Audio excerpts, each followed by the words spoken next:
Welcome, everybody. I'm glad to see that everyone ventured out on such a fine spring evening. I know it's a lot to compete with to come into a darkened room, but I thank you for coming, and I thank everyone who's watching from home tonight. My name is Mark Walmsley. I'm from Kestrel Land Trust, and I'm here tonight to talk to you about the Cook County Road Open Space and Drinking Water Protection Project. That is a long title. And there's a reason for that. It's actually quite fitting because the land really at the heart of this project has a lot of different values attached to it.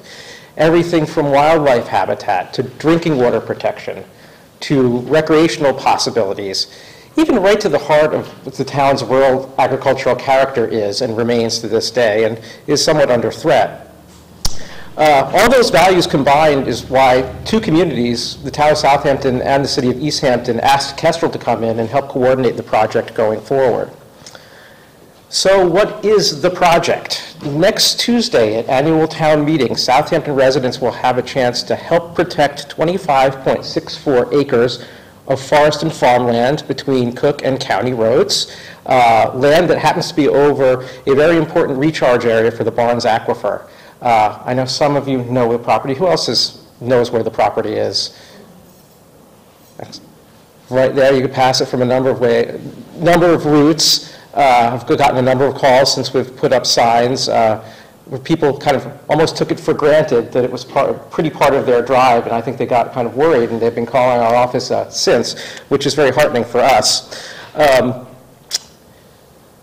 The project will appear again next Tuesday on the town warrant. It will be Article 30. That is the last article on the warrant. So be sure if you come to town meeting, we hope you do, to drink enough coffee to be there for the finale, because it could be a late one. We hope it won't go into a second day, but it will be the last one. I think we're saving the best for last. I think it's important to point out at this point, as we have this aerial shot of this property, and for those of you who know the property and can think about it in your mind, to realize that this isn't a project that really has no urgency to it. If this land isn't protected, and if it's not protected starting with the vote next week, it will be sold. And the latest appraisal shows that it could be turned into 12 house lots, a fairly dense development, and that will very likely happen. Not far off in the future. It would be relatively soon. So again, there is an urgency to this. So what does protecting the land mean? In this case, protecting the land means the town of Southampton would buy the property using a combination of CPA funds and the help of a state grant, which it could then use for any number of things, as long as those activities don't harm the natural resource values of the property. So this is really the fun part of the project, is thinking what this land could be. It could remain somewhat as it is now. The town could keep renting it out to a farmer. We could go to haying instead, and which would also provide some really great wildlife habitat for grassland birds. But a number of passive or recreational activities as well as agricultural activities would still be allowed on the site. And we'll get into some of those a bit because they really tie into what Southampton residents in past years have said they wanted more of in the town. So again, we'll be delving that into a bit more. So again, Southampton would be buying the property with the help of a grant, but another key component is the city of East Hampton, your neighbor to the north, would be purchasing and receiving a conservation restriction on the land, which would ensure that it would never be developed into the future. And remember, again, development is very possible here, and I would actually say likely. So that introduction should leave at least three questions, I would imagine, in your mind. Number one, why should Southampton want to purchase and protect this land? Number two, how would the whole project work? And number three, how much will it ultimately cost the town? What is the bottom line numbers here that we're talking about? So tonight, myself and an esteemed co-presenter, Professor Robert Newton from Smith College, sitting next to me here, are here to talk about exactly those things and hopefully answer your questions if you have them. At the end, we hope you'll see that this really is a unique opportunity. One where the resources to protect this land are available, and the land is so valuable, and it faces an imminent threat. Those pieces rarely come together like that. And we have two communities already starting to work together to see that those valuable resources are protected. So if we protect this land, what would we be protecting and why? As I already mentioned, some of the things that jump out when you really look at the land and analyze it are its potential and use by wildlife, its ability to buffer the drinking water supply, its contribution to the farming heritage and kind of the rural character of the town, really, and its possibilities for passive recreation. And I think it's really important to note that in the last 2 open space plans for the town of Southampton, each of these things jumped out. The residents of Southampton said, these are the types of things we want to protect. And in particular, this property really, if protected, will fulfill a lot of the goals that the residents of Southampton said, again, that they wanted to protect. So we'll go over some of those right now. First one is wildlife connectivity and habitat. It's definitely an interesting parcel, and right now it really does serve kind of more as a corridor, as a bridge between areas. It could be more, even more functional habitat in the future, depending on how it's managed. This is a bit washed out right now, I'm just realizing on this screen. But you can see, I'll point out 2 things for you here. In this map, these green boxes are the East Mountain Wildlife Management Area, state protected land. The property is right here. So you can see the west, particularly the Southampton Wildlife Management Area. So it would essentially be adding on to that, not officially, but in terms of its function. It would provide more access for animals and people. But you can see something really important here. If you see the green and you see where these are, that's obviously Mount Tom, the southern end of it up there, coming down into East Mountain. It's a very important wildlife corridor, very important for wildlife habitat. And you can see the land's been protected there, and the parcel draws right across and connects the East Mountain area with the White Loaf Mountain area. If you look over here, I have a little star where the property is. So these are only the state protected lands, but there's even more protected land all around. So again, it forms a really nice bridge moving through the property over east to west.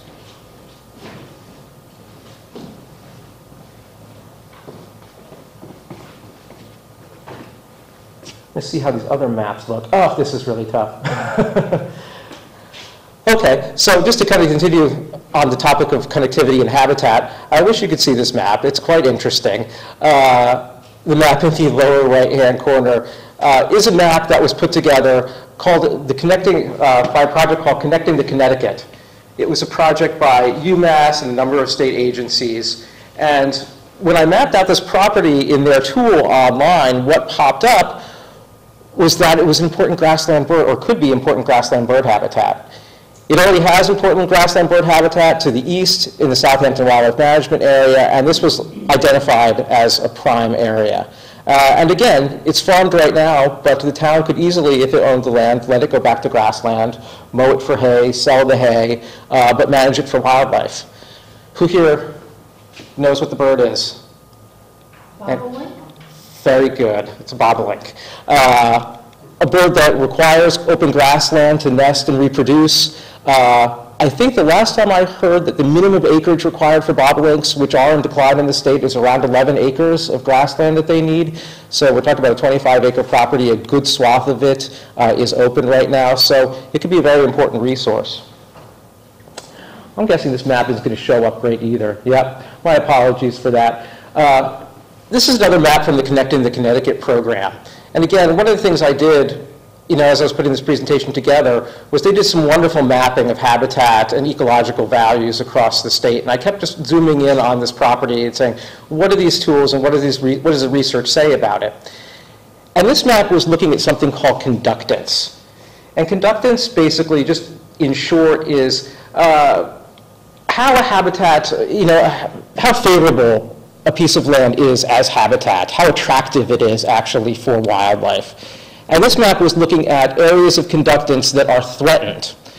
And lo and behold, our property popped up. Again, you can't see it here, but as it gets darker from the yellow into the peaches and reds, and this one property showed up right along the edges, a lot of heavy peach, shows that the property is under threat right now. It's a valuable property for wildlife, and there's a high chance that its value will be going down, and again, particularly if it is developed.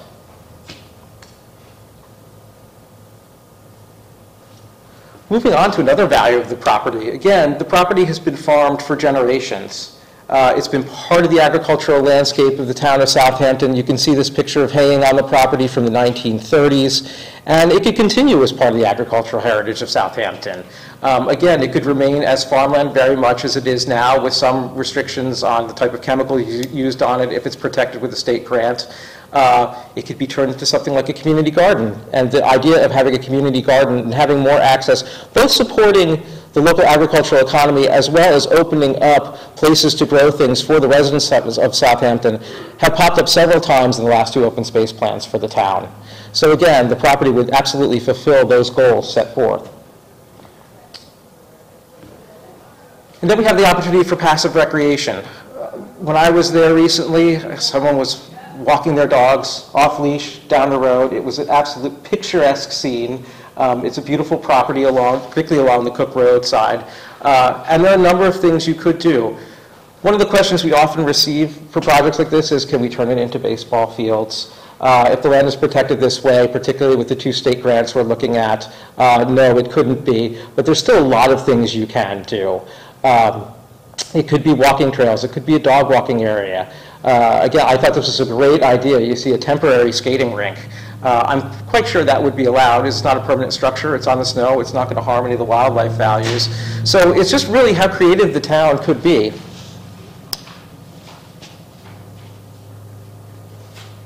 And getting to one of really the core values of the property, which is not something I will talk about that much, but I'll turn over to my co-presenter for the evening. As I mentioned, the property is over a very important area of the Barnes Aquifer, a recharge area where groundwater goes into the soil and is the drinking water supply really for both towns and to some different extents. And Bob will get into the details of that. So I'm going to turn over to you, Bob, and talk a little more. Let's take a minute.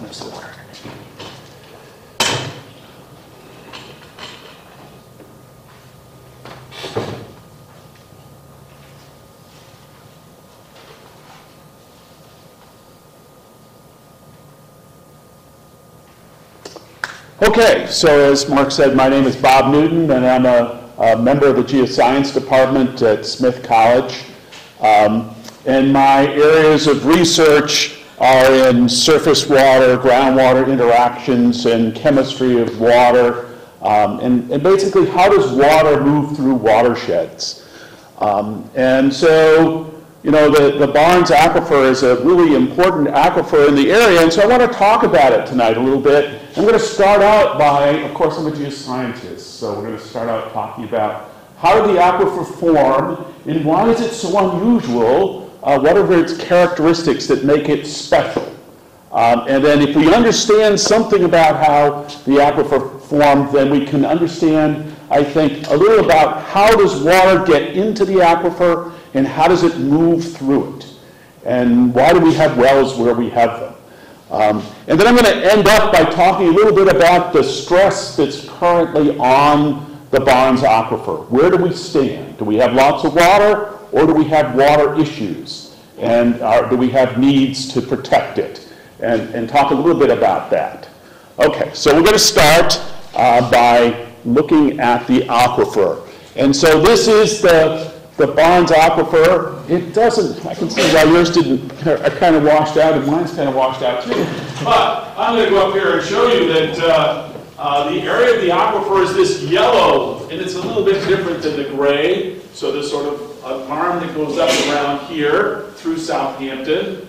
We have the Westfield part here, and then this main part over here. And just to remind you, this is where the land is we're talking about, right in here. And on this map, we can see the wells, the municipal, so these are municipal wells, and Westfield has some wells, East Hampton has a series of wells, and then Southampton has its production well right off Route 10. So this is the aquifer, this is the sort of how it's laid out, and then that red crosshatch area is that portion of the aquifer that's been designated by the Environmental Protection Agency as a sole source aquifer, meaning that in this case, East Hampton relies 100% on groundwater, as does Southampton, I believe. And there is no other viable source of water.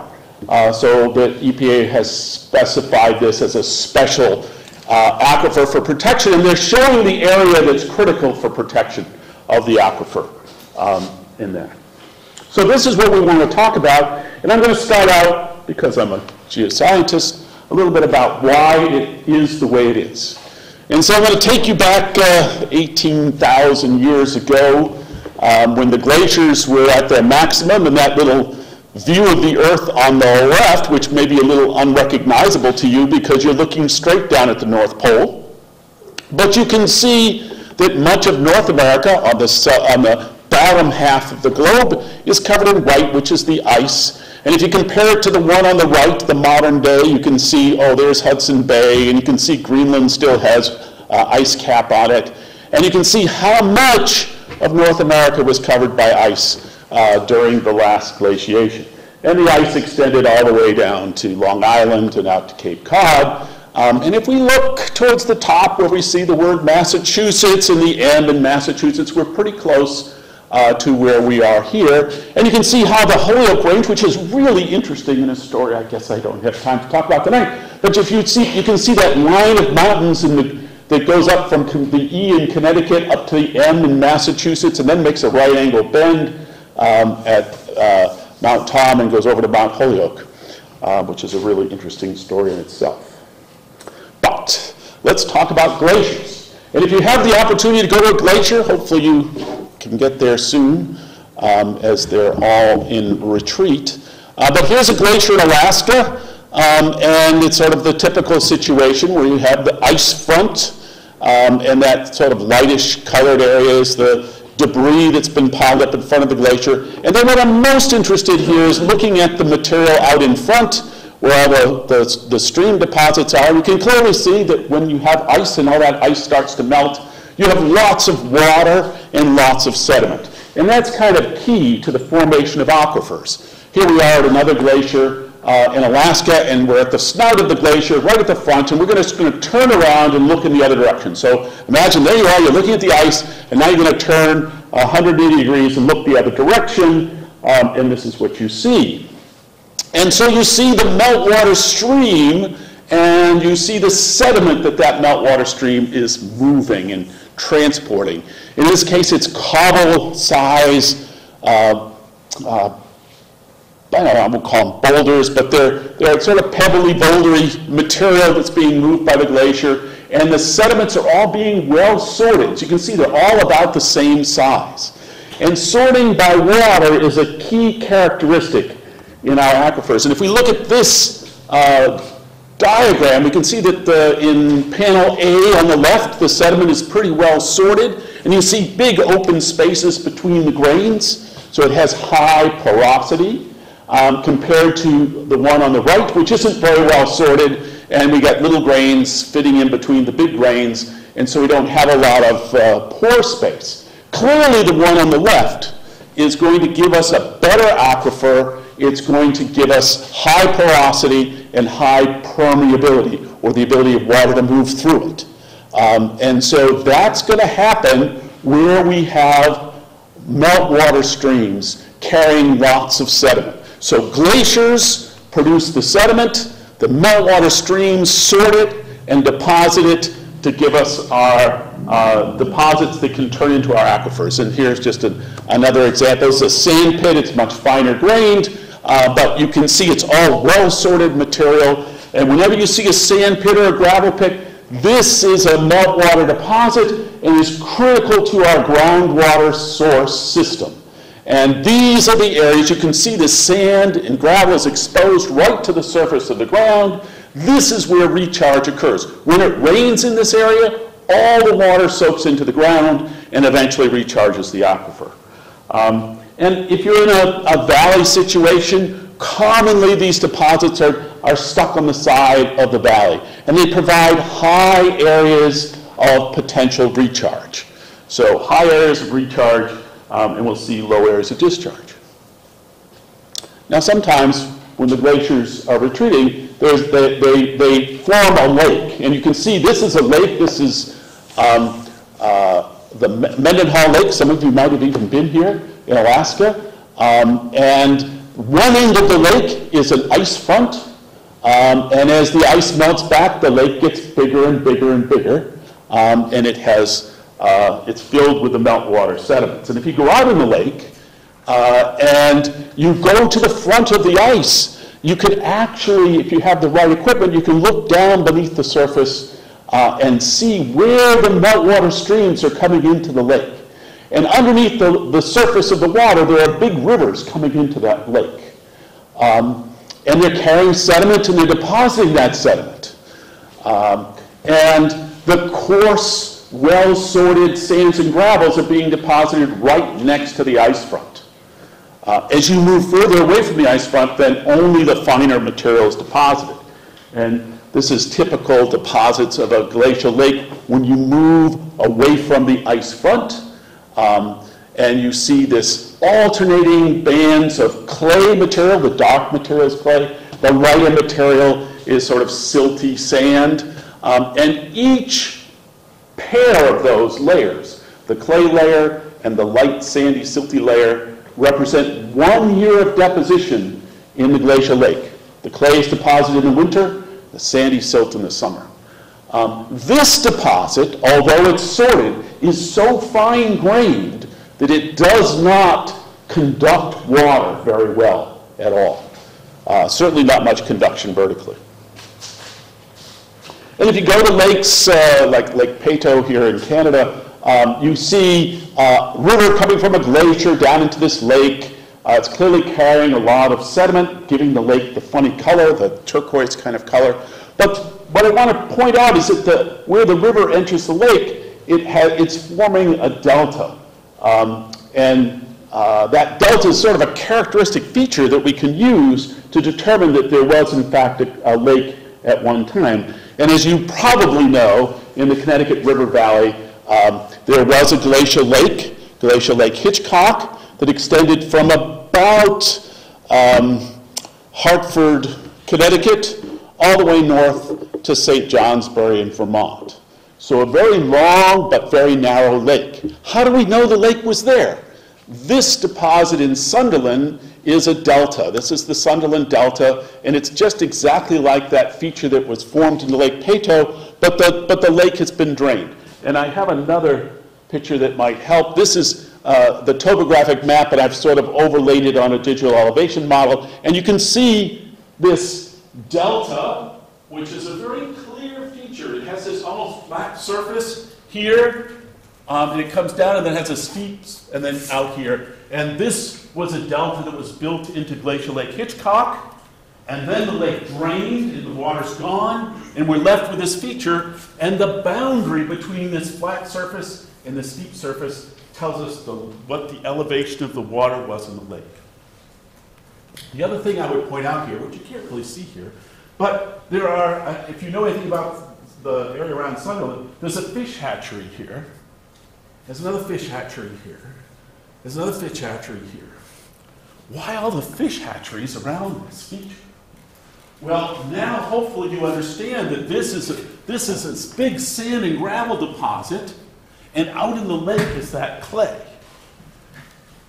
I think I have the next slide. It's going to show you a picture of what that feature looks like, because it's being mined, and so we can see into it, and we see these sands and gravel deposits, and we see the sand and gravel goes right to the surface. When it rains, what happens? All the water infiltrates into the ground.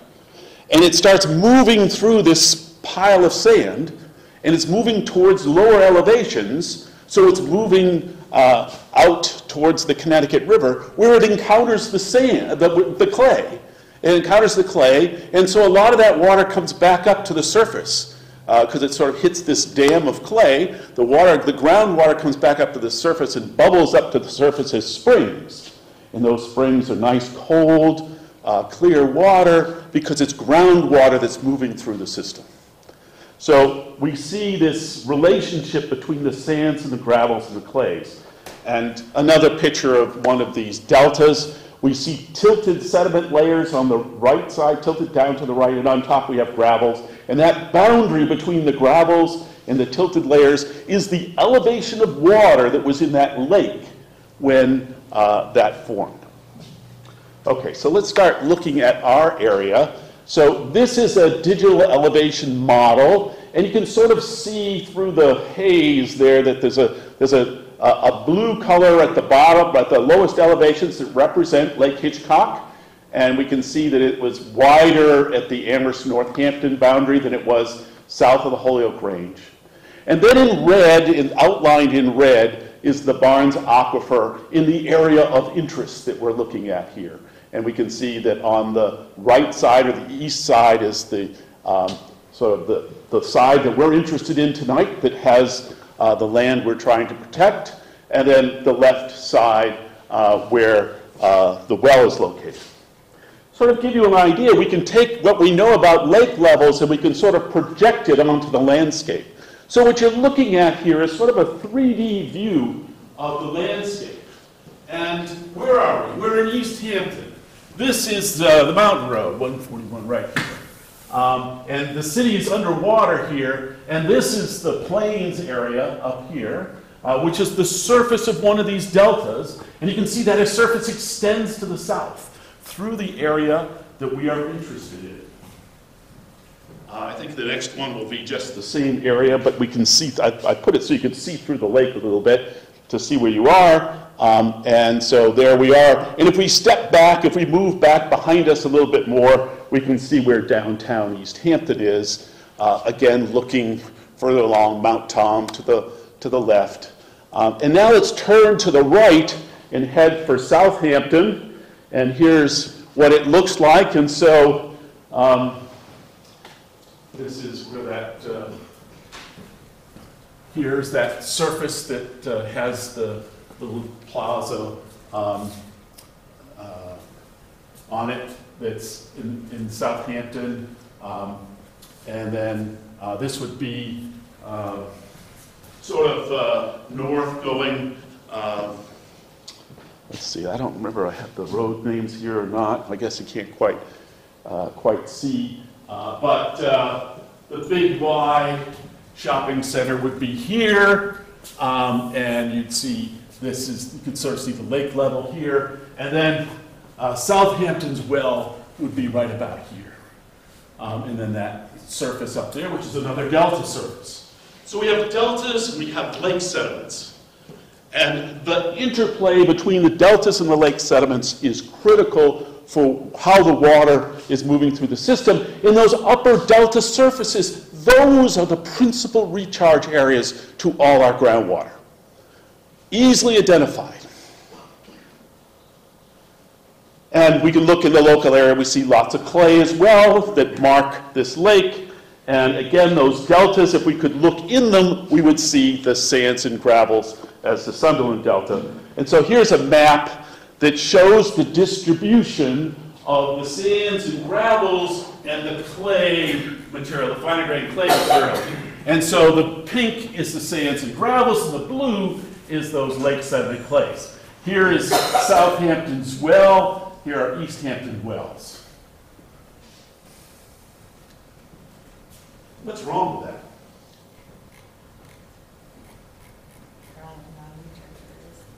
What's that? All the wells are non-recharge areas. And why are the wells in the clay, you know? Does that make any sense? It shouldn't be putting the wells in the clay. So what's the story? So what I want to do now is I want to talk about how was this sandy gravel and clay deposited?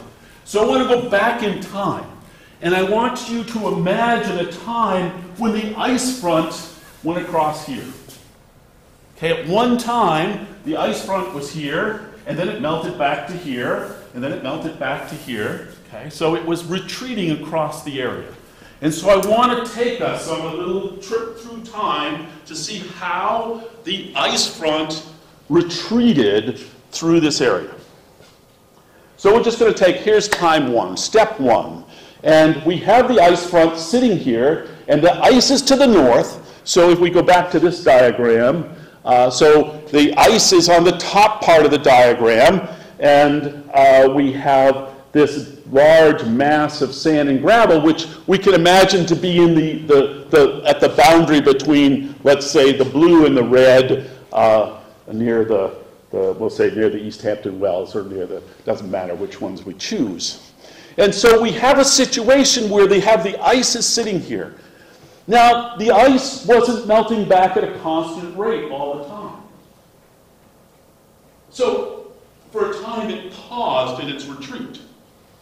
And the ice front stayed in one position. Now, the ice, of course, was always moving in this direction. And it retreats only because it's melting back faster than the ice is coming forward to replace it. So it's like taking an icicle and pushing it into a fire. Okay? If you push it in really fast, you could advance the front of the icicle into the fire. But if you push really slow, you can imagine that the ice front would be melting back faster than you're pushing it forward. And that's what happens. But you can imagine also a situation where you could push it at just the right rate so that the front of the ice would stay in one position as you pushed it into the fire. And that's what we're imagining here. So the ice is sitting here for a long time, and therefore there's time for all the sand and gravel that was being deposited by the meltwater streams at the front of the ice to build up. And there was a lake here too, and so it was built up and formed this delta surface. And so, the delta got bigger and bigger through time as long as the ice stood in one place. But of course, the climate changed and the ice started to retreat again. So let's imagine the ice starting to retreat. Now it's pulled back from where it was. And now it's melting back and not staying in any one place very long. So it's here 1 year, the next year it's here, the next year it's here, the next year it's here. And it doesn't have enough time for those streams to fill in the lake with all the sediment. But it's still leaving sands and gravels right at the front. But they're just a pile of sand and gravel at the front of the ice that doesn't reach the surface of the lake. So it's a big, broad deposit of sand and gravel, but doesn't come to the top of the lake. And of course, it just keeps melting back, and then now it's out of the picture. And all we have is deposition of the clays, that annual deposits of silt and clay that rain down and accumulate on top of that sand and gravel that was left behind as the ice retreated. But notice, where the deltas are that extend above the surface of the lake, there's no clay being deposited there. So they stick up. And they're not covered with clay. But down here at lower elevations, we have the clay covering it. Now, if there's groundwater in the system, that groundwater is being recharged from there, is moving down out here underneath the clay. That's why the wells are located where they are. They drill down and they hit water, and the water comes up into the well. Okay, so just again, we have a water table, and we can think of what the water table is as just the boundary between the zone where everything is saturated, where all the pore spaces are filled with water, versus the zone of aeration above that, where there's a little water stuck in the soil, but it doesn't fill all the pore spaces. And you can think of that in terms of unconsolidated deposits of sand and gravel, like on the left, or you can think about it in rock. Now, we're not going to be talking about bedrock wells, but that right-hand side would be what would be true in a bedrock well. Now, the thing about groundwater, it's just like surface water. It tends to flow from high areas to low areas. And the low areas which it goes to places where it discharges at the surface. Either as springs, like the springs around the Sunderland Delta, or directly into the rivers, like Broad Brook or the Mendenhall River. And so that system is that the water is continuously moving through those gravels and sands and emerges into the river and provides the river with base flow during periods when hasn't been raining for a long time. And you can imagine a water table, how things might move. Here I'm showing the recharge area as where the clay is not exposed. Where the sand's exposed to the surface, you have recharge, and then you have things here. If you were to drill a well in the clay, you would not get any water. But if you were to punch down into the underlying sand and gravel, you get water coming up to the water table. And in some areas around here, the water table is actually above the ground level. So you'd punch down in there and the water would actually come flowing out of the ground. And we have good examples in the local area where that happens for precisely this reason. So here's a picture. We have a hole drilled in the top of this well cap, and at least for the last 20 years, water's been spraying up out of this well. So it's a flowing well, sort of a situation where the water table is really not water table, would be a potentiometric surface above ground level. But we understand how that happens, because there's a high area of recharge where there's no clay, and the water goes down under the clay and is pressurized, and so when you punch down through it, you get water. And so we have our wells, and as we saw initially, the wells many are in areas of clay because they're tapping that groundwater, all of the water that's been recharged in the surrounding areas. That's interesting. Oh, it's okay. So now I want to talk about why, how are we doing with our water resources in the Barnes Aquifer? And Massachusetts has a new initiative, the Sustainable Water Management Initiative, in which the state has gone in and looked at what are how much groundwater is available, how much is being taken out, are there issues with regard to too much being taken out. And in this map, we see areas that have been identified where there's a net groundwater depletion. Shown in yellow. We can see most of that is in the eastern part of the state, and we're not too surprised about that. But notice that in the local area here, we also have our Barnes Aquifer under the same situation, covering areas of Westfield, Southampton, and East Hampton. And I would point out again that the land we're talking about is not tall enough, but is where that little piece of Southampton extends into Holyoke, and that's precisely in this area that's been identified that where we have net depletion in that area. We're taking too much water. So here's a situation where clearly we don't have excess water. We don't have too much water. We need to start really being careful about protecting our resource.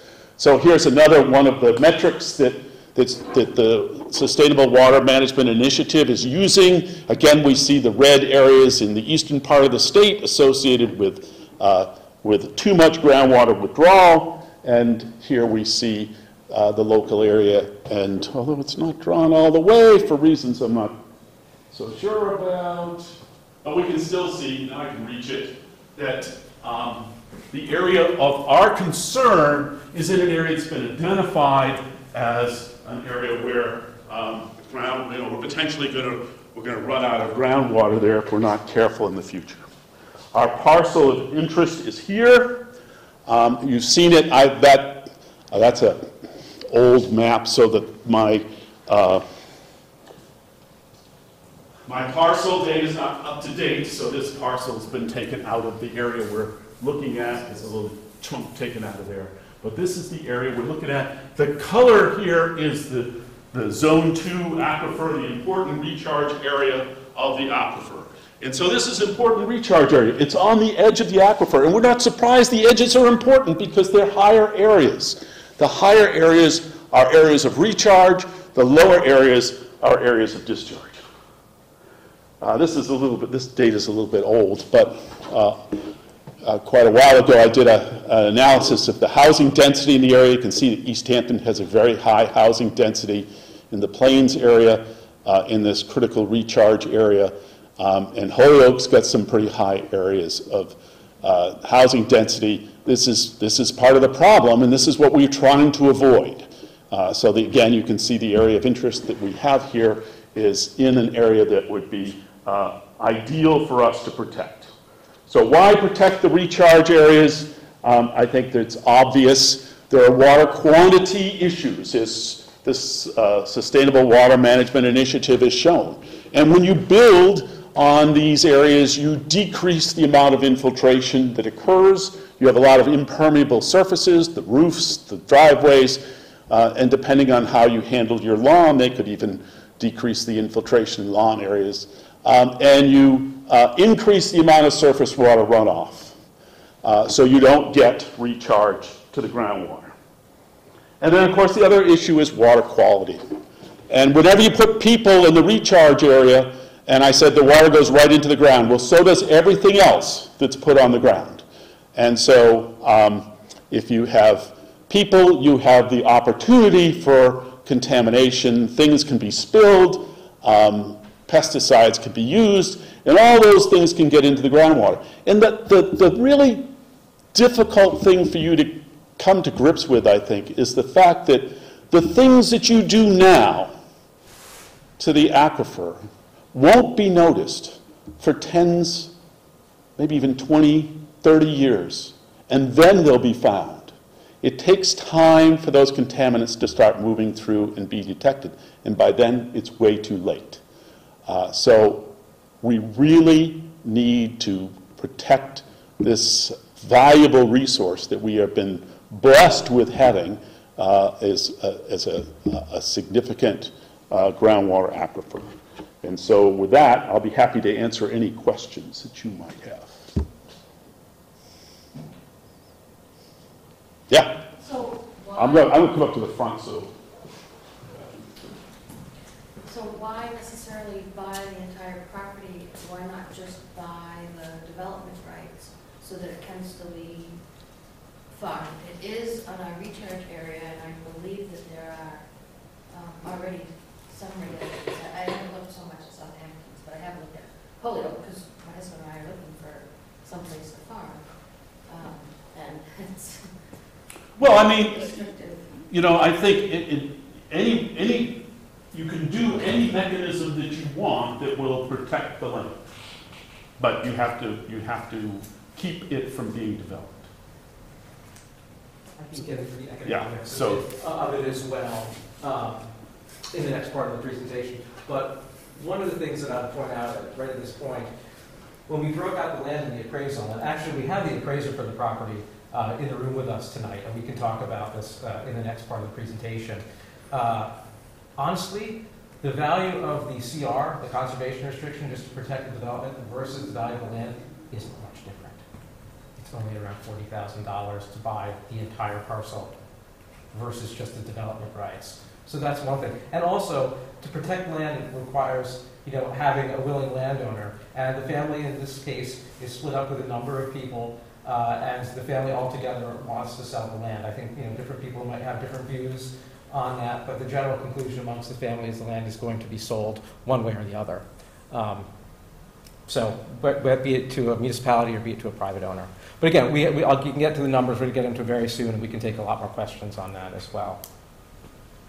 Anything else about the groundwater? Geologic history? Yeah.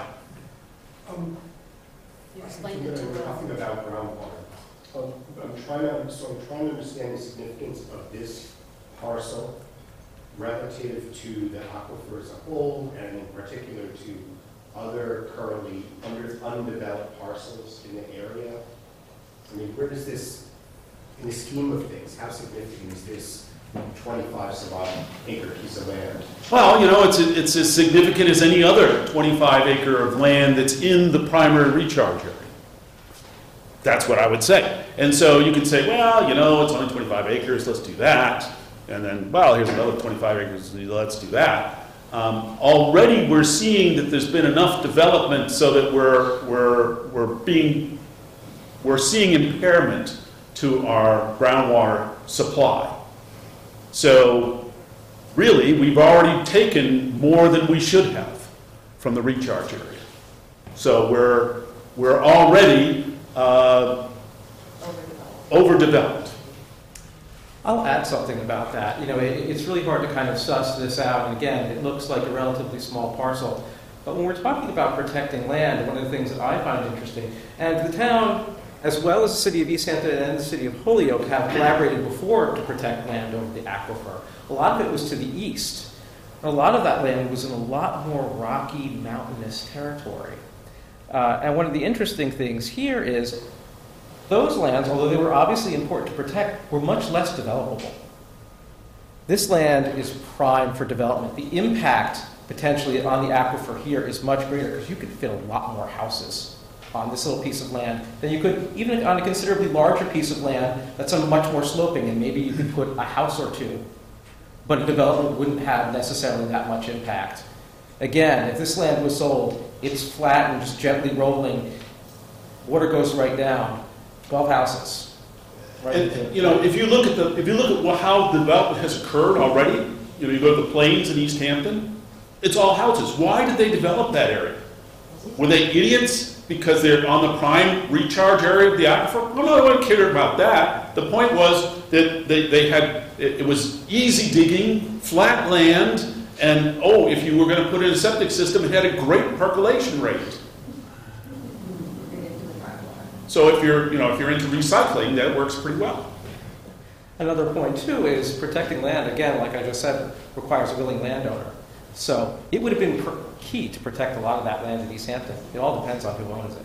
Here we have a family who's willing to wait and figure out how to try and protect this land. So that's part of the opportunity. Yeah, and I think remember what happened in East Hampton happened in the 60s and 70s when we didn't know any better. But we know a lot more now than we did then. I'm going to jump on another question here too, which I'm surprised no one's raised because it's a common question and I think it's a very valid question.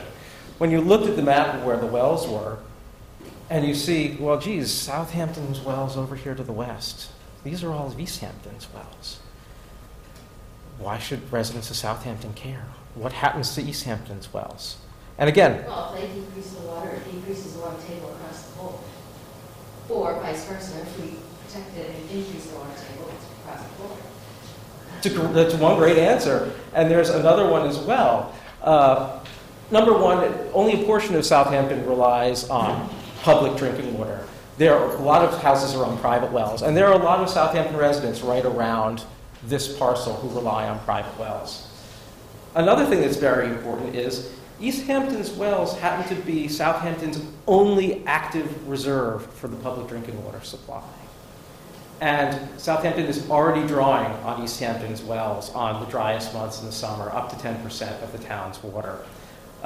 If summers are going to keep getting hotter and drier, but even less than that, if Southampton is going to keep developing, 2 open space plans ago, the town of Southampton, they did a build-out analysis of what land could be built on right now and what's the rate of development, what's likely to happen.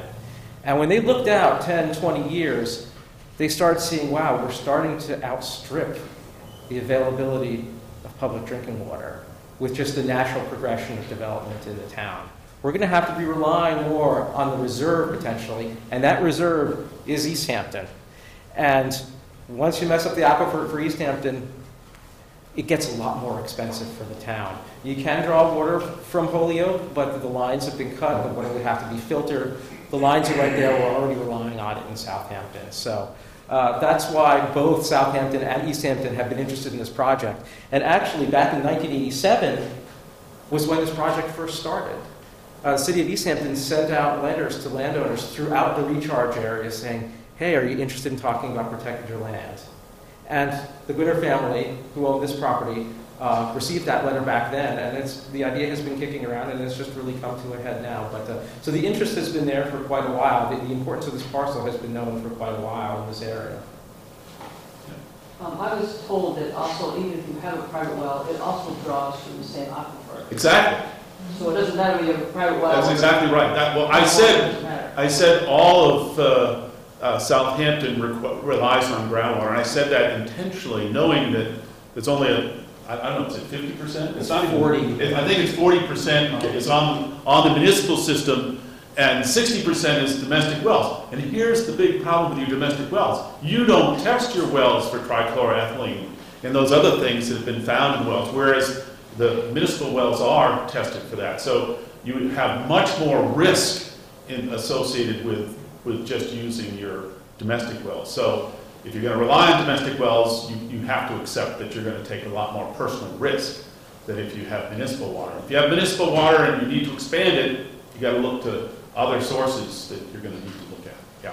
One of my neighbors who also measures the water pressure has noticed that his water pressure in the past 3 years has dropped substantially. And I was thinking that if we have the issues of the roof, the pavement, and everything else on there, it's going to drop even more water pressure. So is it a domestic well or a municipal well? Municipal. So I can't, you know, the municipal well pressure is a function of lots of things that I can't comment on. You know, how many other people are on the line. If you put more and more houses, then they're drawing water, and so if you're towards the end of the line, you're getting less pressure. So there's a lot of reasons that could be true. Yeah. Might not be a fair question, but just be interested in your thoughts. How do you convince the people that govern the town, like our Board of Selectmen, that this is a real issue? I brought it up for 3 years, and they act like I'm a little crazy. Like maybe I'm anti-development, which isn't the case at all. I'm just for responsible development. Yeah. And I'm worried when I see, 6 more houses, 10 more houses, 12 more houses going in without a thought to the stress on the water supply. It seems really irresponsible to me. I would really like for the people of Southampton to sit up and take notice of it, because you're going to foot the bill for this if we don't develop the town responsibly. And this is just one of many parcels. Yeah, I agree with you 100%. I don't know how, what we try to do. The Barnes Aquifer Protection Advisory Committee was formed to address these issues on an aquifer-wide basis, not individual town basis, and Southampton belongs to that, is a member of that, and so hopefully people are getting educated as to the issue. This is not unique to this area. There are many areas that are facing some of the problems, and I guess the best lesson is to go east, because if you go to the eastern part of Massachusetts where they had the same kinds of aquifers, they're all gone. That's why we have the Quabbin Reservoir. They've covered up all their aquifers to the extent that the Ipswich River, which as a kid I used to fish in, dries up in the summer. Actually, they fixed that by stopping some production wells and putting more towns on the Quabbin Reservoir. But that, you don't want that to happen. The cost of that is enormous. And so, if you worry about your tax rates, then you want to make sure you protect your resources so you don't have to go to treatment or finding other sources. Our challenge has been convincing people on our planning commission or our conservation commission to bring, and our superintendents of water or water commissioners. So this is a real problem. It isn't about development versus non-development. It's about conserving the water resources that are pretty important. Right. To me, drawing water from Holyoke with the polluted wells that we capped off, do we want to be Flint? Do we want to be Southern California where people have problems with their water? This town is known for its clean water. We have breweries locating here for the purity of the water, and it would be a shame for that to go south. Right. And both the city of East Hampton and the town of Southampton won National Award Gold Medal for having the best drinking water in the country because of the health of the aquifer. It's pretty important. Well, we could have more water questions. I just want to go through some of the numbers because they're important too for get people to understand the whole scope of the project. And Bob will be here and I'll be here afterwards, and we can take more questions then. Do you have another one? Could you get the same one? Yeah. Thank you.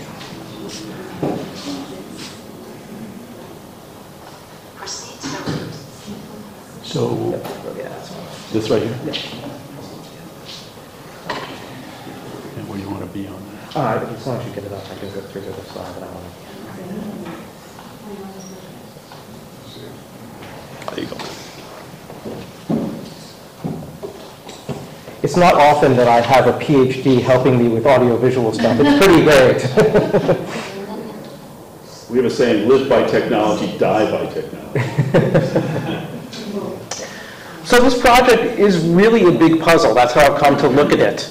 And one of the things that cause it to be a puzzle are another value of the land that we haven't talked about yet, and that is the development value. This land, as I said, could be turned into 12 house lots. So even though it's only 25 acres, it's been appraised very, very high.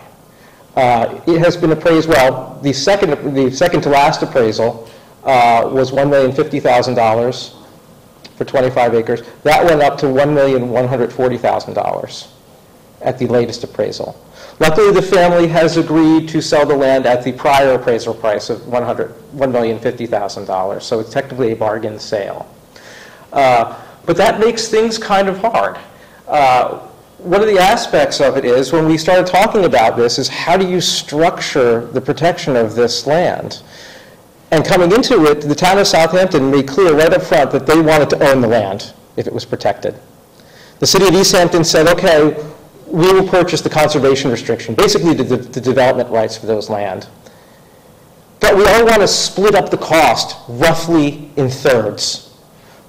Southampton would probably pay a third, East Hampton would pay a third, and then we hope the state would come in with a grant, either a land grant, which stands for a local acquisition for natural diversity, or a drinking water supply protection grant, which would be applied for by Southampton and bring down the cost for Southampton again back to a third. And it's been, again, juggling it has been very difficult because as appraised, again, with the price that the land is going to be sold for, which would be $1,050,000, over $1 million of that was the development rights. So how do you split it up in thirds between the communities when East Hampton is going to be buying the development rights and Southampton is going to be buying the land, which after it would be protected would only be worth around $40,000. So we had to structure a pretty complex deal to make it happen. Most of it, honestly, would just be done by phasing. Southampton would buy the land in two phases. They'd buy some at market value, they'd buy some after part of it was protected, so it would be a lot cheaper. East Hampton would buy a conservation restriction on part of the land, and then Southampton will donate the rest of the conservation restriction to them. And we can make the numbers pretty much work. We can break it up into thirds to make this happen for all the partners who are concerned about protecting the land. The trick is going to be each one of these pieces of the puzzle has to come together for this to work. Southampton has to vote to use CPA funds and to apply for the grant and to take out a loan because the grants by the state are reimbursement grants. So basically they have to do the deal and the state reimburses them. Now there's protection here. The town doesn't do the deal unless the grant's guaranteed. Nothing moves forward, no money is expended until that grant is set with the state. East Hampton is waiting in the wings to vote with their CPA. They're waiting for Southampton. They want to hear what the Southampton townspeople say, whether they support the project. And I have the town planner on board saying, okay, I'll put it to our CPA committee for a vote as soon as we know that Southampton's go. But again, all of these have to happen. If any one of these parts fall through, it makes it a very tough project. It's a very tough hill to climb, but we think the land is important enough to give it a try. And again, I think it's encouraging that so many people are trying to work on this. The state can't certainly tell what our chances are, for getting one of their grants, but I'm in close talk with the grant manager for the state, Melissa Cryan, and she's been very supportive. She understands why we're doing it. She's not daunted by the price or the complexity of the project. She says, sometimes to do something right, it has to be complex. So we're on board. She sees no problem with the structure of the project. So here's the budget, really focusing on Southampton's contribution. Basically, there's a range that I've given because the maximum amount for the two state reimbursement grants that we'd be applying for are different. The land grant can reimburse up to $400,000. The drinking water supply grant can reimburse up to $350,000. You can't get both of them. You get, if you get any of them, you get one or the other, for a particular project. So the land grant application is up first for the higher amount, so we're going to apply for that. And if we got it, that means Southampton would have to contribute less from the CPA. If we got the drinking water supply grant, the amount would be a little bit more. Again, like I said, the asterisk off to the right there, we would need to borrow up to that full $700,000. That's the full, purchase price for Southampton's portion. But again, the town would not borrow that and would not actually spend the CPA funds until we know that East Hampton has voted and that the state grant is already set. And Southampton has these funds. We have Virginia Hart here from the Community Preservation Committee who can talk about that. The town has it in its coffers for CPAs for exactly this type of project. It's just sitting there. It could be used. It would not even deplete the funds completely for the town. There'd be money for other projects as well, so it could certainly be done.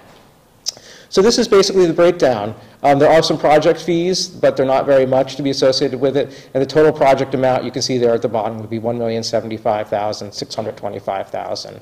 But again, it breaks down pretty close to a third, and it was a lot of mental power by a lot of people to get it to make the deal work how the towns wanted it to work. So at least the administrators of the towns that we've been talking to would be satisfied in thinking that it would be fair for their communities and what they'd be getting from it.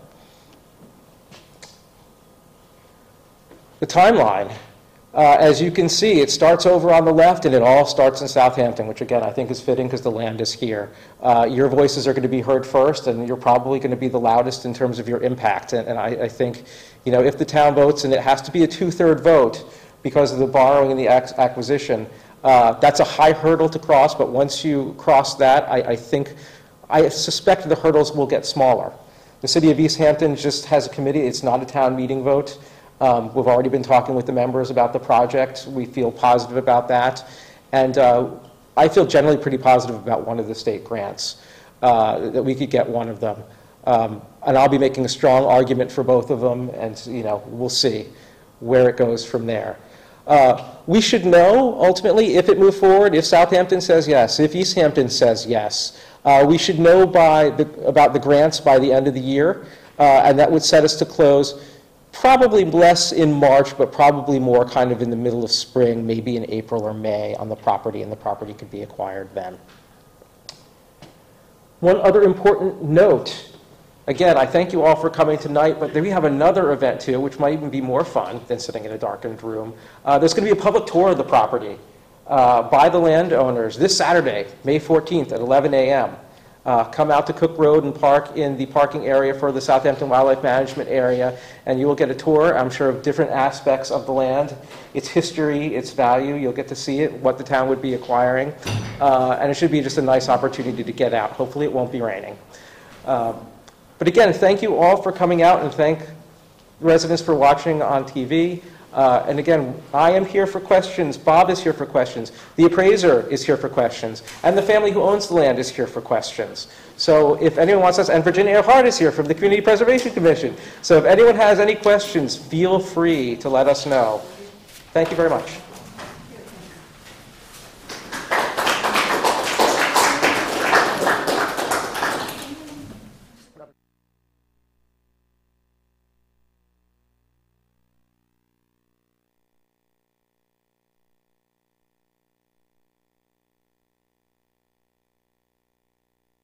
Grant we got. If it was the land grant, it would be under the CONSCOM. If it was the drinking water grant, it would be under the water department. Still, the grants don't really change that much of what you can actually do on the land, certainly, but you'd just be dealing with different people in the town.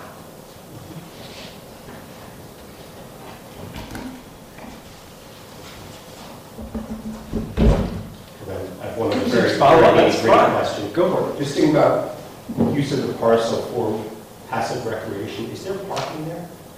There is not right now, but you can put in a dirt or gravel parking lot. That would be consistent with either. That would absolutely be consistent. consistent. And the restriction. Yeah, absolutely. There's actually quite a bit you can do. You just have to be, you know, a little creative. And one of the things, you know, I'm sure the towns might ask, you know, where are the funds going to come from?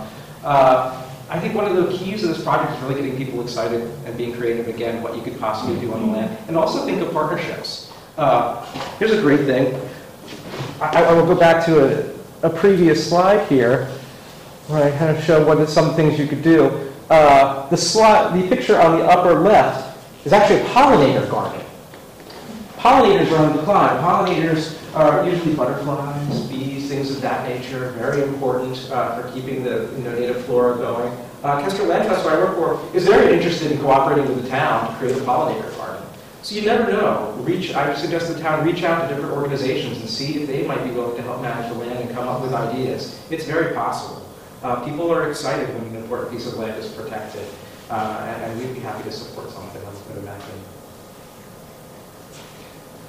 I live right across the street at 11 Cook Road, and we have a lot of wildlife that goes through there. In fact, I have bluebirds that come back every year, and they Baltimore Oriole. I don't know.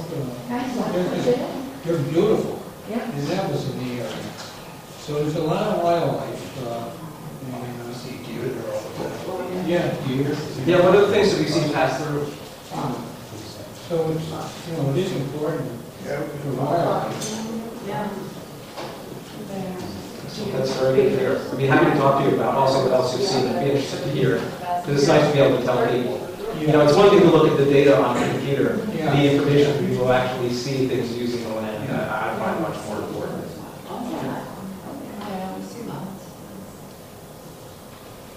John, in the past couple of years, I'm on one Cook Road. okay. So we've seen, this year, we've seen the bobcat family. We've seen, about 2 years ago, I was attacked by a moose. We always have the bear, comes out of hibernation, eats in our pasture, eats the green to get his gut going. And 4 years ago, several neighbors and myself saw a female mountain lion. Oh, wow. So it is a corridor, and it connects right through Southampton to West Hampton through a distinct corridor. So it's just amazing that land in an urban area is still supportable, I mean, used for support by wildlife.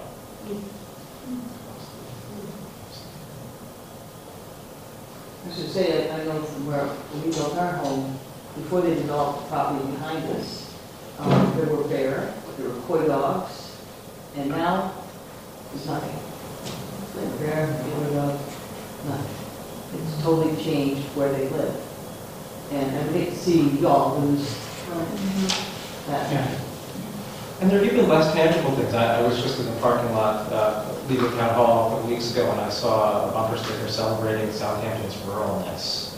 And again, how do you quantify that? I mean, Southampton still has a decent number of farms, but they're losing farms every year. And one of the things that came out in both the open space plans is how much people value the rural character and the agricultural heritage of this town. So how many more farms can you lose? I mean, does it still feel rural that there's 2, 3, 5 farms left? Or do you want farms dotted throughout the landscape where the soil is most productive, where they've been in production for a long time already? I think that would keep the rural character more than letting them go at the rate that they're going at right now. I keep looking at Glendale Farms when I pass downtown, I'm thinking, boy, developers, they must have their eye on that. They'd love to have that. Such a nice, beautiful farm. And Southampton is so lucky that you have this Community Preservation Act. Again, I've heard folks worry that if we use all the money on this project, we won't have money for other projects. It's not true. Not only is there money left over, but there's always money coming in every year. So it's there to be spent. It's meant to be a proactive tool for the community for this type of project. It's just convincing people to spend that money. Please do. Do I need to be where I can be heard? Yes. Okay.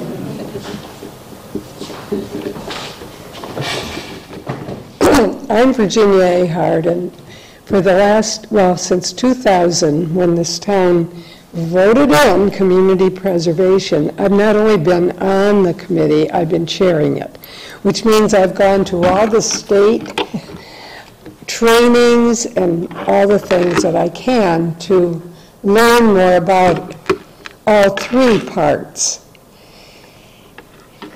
And we have to save money each year of what comes in for open space recreation, community housing, and historical preservation.